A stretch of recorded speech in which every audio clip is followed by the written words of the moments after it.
Assalamualaikum warahmatullahi wabarakatuh. SMP Negeri 5 Sumeneb merupakan sekolah yang menerapkan gerakan sekolah sehat. Berikut faktor pendukung dari gerakan sekolah sehat. Yang pertama, yaitu Trias UKS yang meliputi pendidikan kesehatan, pelayanan kesehatan, dan pembinaan lingkungan sekolah sehat. Trias UKS bertujuan untuk meningkatkan kesadaran akan pentingnya kesehatan dan derajatnya kesehatan murid di lingkungan sekolah.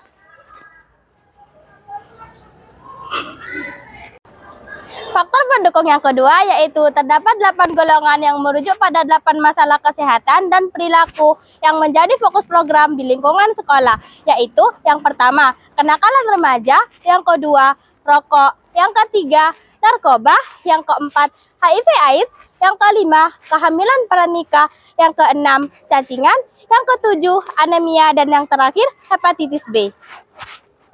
Faktor pendukung yang ketiga yaitu hidup bersih dan sehat di lingkungan sekolah. Upaya ini untuk memberdayakan guru, siswa, dan seluruh warga sekolah agar memiliki kebiasaan hidup bersih dan sehat secara mandiri, guna untuk mencegah penyakit dan meningkatkan kesehatan.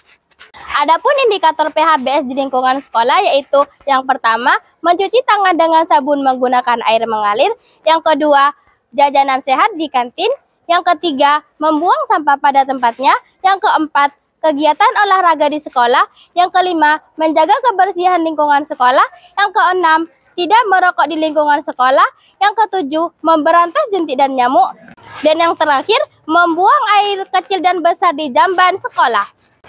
Yuk kita lihat video sekolah sehat di SMP Negeri 5 Sumeneb. Selamat pagi, pagi. Semangat pagi, pagi, pagi, pagi. Salam UKS. Sehat dimulai dari saya. Merokok, no. Maksa, no. Tegakan, no. Prestasi, oke, oke, oke. SMP Negeri 5 bisa. Sumeneb, bismillah melayani. Jawa Timur, jaya, jaya.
Assalamualaikum warahmatullahi wabarakatuh.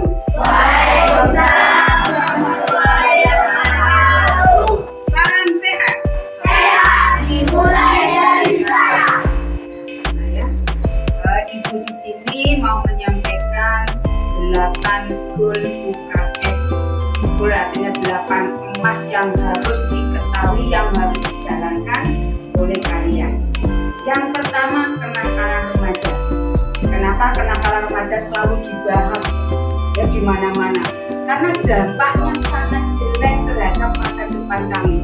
Kamu lihat di televisi ya, kenakalan remaja, geng, tawuran, mati, ya. Nah, kan ya. Kamu punya geng? Bapak nggak punya kelompok sosialita, tapi untuk belajar, mengerjakan PR bersama, bukan untuk tawuran, ya. Nah, kemudian 2, bahaya merokok. Yuk, itu tanya siapa yang suka merokok. Yuk, kakinya. Oh ya, tak rokok ya. Tahu dampaknya rokok paru-paru. Setiap 1 batang rokok itu mengurangi umurmu 7 menit. Nah, kalau sehari 5 rokok tinggal 7 kali 5, 35 menit umurmu berkurang. Jadi orang kalau merokok akan cepat mati. Kemudian bayar rokok yang lain. Selain paru-paru, memperpendek umur, kemudian kanker paru-paru, ya. Kemudian terhadap orang lain. Lebih bahaya lagi bagi yang tidak merokok tapi menghisap, namanya perokok pasif, ya. Bahaya nikotin tidak bisa dihilangkan dalam waktu 20 tahun. Kamu merokok setahun, tidak merokok 10 tahun, nikotin masih mengendap di paru-paru. Tidak bisa dihilangkan dalam waktu dekat. Kemudian yang ketiga, narkoba. Ada yang sudah kenal? Ya, nggak perlu kenal, cukup diketahui, tapi takutnya dikasih orangnya permen. Tanya dulu, ya dapat permen. Kenapa? Narkoba 1, mengurangi kesehatan mental. Orang yang sudah narkoba akan lupa semuanya. Kedua, mengganggu saraf. Kalau sudah mengganggu saraf, otomatis kesehatannya terganggu, ya. Sekarang itu harus hati-hati sebagai remaja. Mungkin nanti di SMA, ya, kalian sudah ikut-ikutan. Jangan sampai, ya. Kemudian yang keempat, HIV atau AIDS. Nah, HIV ini ciri-cirinya kalau sudah kena HIV badannya lemas. Satu tubuh ini gatal-gatal. Bisa disembuhkan selama disiplin periksa, disiplin minum obat, tidak melakukan kesalahan lagi. Salahnya dari mana? Hubungan bebas, bukan hubungan bebas lontak-lontak sama temannya. Antara laki-laki satu dengan orang banyak, karena orang banyak ini nggak bisa dilihat kesehatannya. Ya, untuk yang lebih detail nanti kalau sudah dewasa, cukup diketahui kalau HIV itu sangat berbahaya. Kemudian kehamilan di luar nikah. Pun pacaran, kenapa tak oleh Islam pun nggak boleh, ya. Berpandangan mata ke hati haram sudah, apalagi tekuk-tekukan, pegang-pegangan, ya. Ya. Jadi jangan sampai berpacaran melebihi, karena apa bahayanya? Kanker serviks, pernikahan usia dini itu sebelum matang mentalnya, ya, kemudian menikah, punya anak, ya. Dampak dari agama juga tidak diperbolehkan. Selain dosa banyak, anak hamil di luar nikah tidak bisa mendapatkan hak waris. Anak di luar nikah tidak bisa ayahnya menjadi wali. Anak milik ibunya, ayah nggak boleh. Dan hati-hati, ya.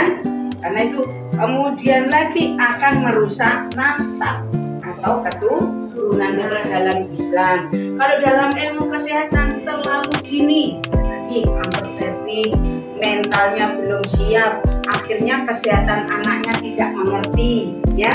Tidak mengerti dengan anaknya pilek, ciri-ciri anak panas, atau anaknya step ujang marwah, ya.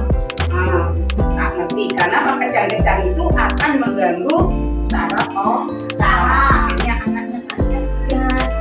Nah, itu dampak, ya. Kemudian kecacingan, ada yang cacingan? Ada. Ya, cacingan tadi sudah ada kesehatan cuci tangan. Nah, itu adalah bagian dari pencegahan cacingan. Yang kukunya panjang-panjang itu buat tempat itu telurnya cacing. Kalau ada orang lemes, kurus, kulitnya buncit, segera diperiksakan. Kalau buncit bukan jilid begini, bukan hamil, tapi buncit karena cacing. Itu akan menyerap nutrisi dalam usus. Cacing itu akan nempel dengan mulutnya, gigit usus nempel. Nah, itu menyerap nutrisinya, artinya lama-lama ususnya jadi pendarahan. Nah, kalau yang berak misalnya warnanya merah, bisa diindikasi perutnya ada cacingnya, ya. Kemudian 7, anemia. Apa anemia? Kekurangan darah, terutama bagi perempuan yang tiap bulan mengalami siklus menstruasi, maka yang perempuan ini harus, ya, meminum obat tambah darah yang dikasih di sekolah, diminum, bukan disimpan di loker. Kalau ibunya bilang jangan, itu bukan racun, nah, tapi menambah. Kalau kamu menambah zat, kalau kamu anemia, ada lemas, Assalamualaikum warahmatullahi wabarakatuh. Waalaikumsalam warahmatullahi wabarakatuh. Salam sehat. Sehat dimulai dari saya. Nah, anak-anak kader KKR, ya, kalian sebagai kader KKR, Ibu akan memberikan atau akan menyampaikan sosialisasi tentang PHBS. Tahu?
nih teman-teman, ada yang tahu nggak apa itu kehamilan pranikah? Hamil nikah.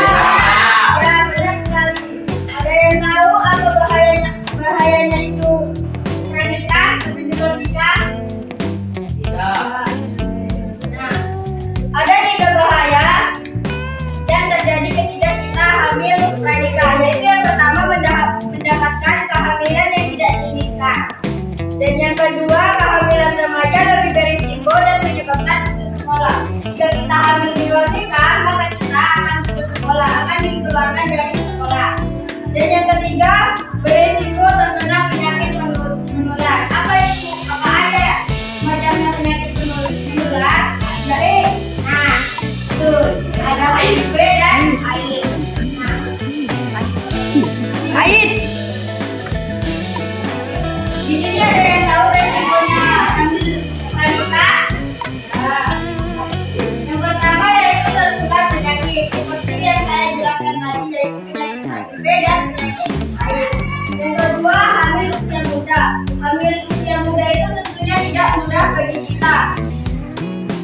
Dan yang ketiga, munculnya rasa penyesalan dan rasa bersalah. Sudah menjadi aib bagi keluarga, menambah beban, itu sangat tidak baik ya anak-anak. Dan yang keempat, sulit menjalin hubungan yang serius. Jika sudah terlanjur hamil di luar nikah, maka kita akan sulit mendapatkan pasangan yang serius. Dan yang kelima yaitu berisiko merusak karakter seseorang yang awalnya menjadi excited menjadi introvert gara-gara dikucilkan oleh teman-temannya. Dan yang keenam adalah ancaman depresi ketika kita hamil di luar nikah. Habis itu dikucilkan, kita menjadi depresi.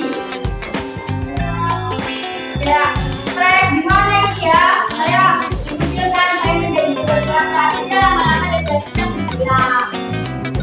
Dan di situ yang ketujuh, ketergantungan emosi dan seksual. Dan yang kedelapan, potensi terjadinya kekerasan. Setelah depresi, lama-lama kalau misalnya anaknya lahir, ini gara-gara ini saya dikucilkan. Habis itu anaknya bisa-bisa ada yang bisa-bisa dipukul, bisa-bisa